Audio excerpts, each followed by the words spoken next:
Magandang hapon mga idol. Pakita ko lang sa inyo yung aking dragon fruits. Hanggang ngayon hindi pa siya namumunga. Ito siya.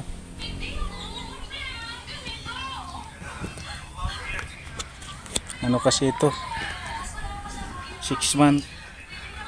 Ang pambubunga niya 6 month din yung pahinga.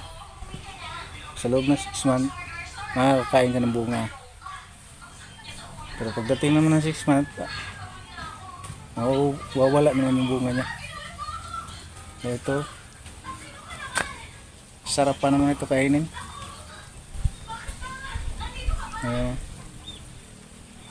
Siguro by February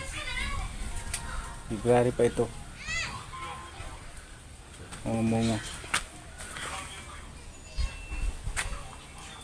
Kasi huminto ito sa pamumunga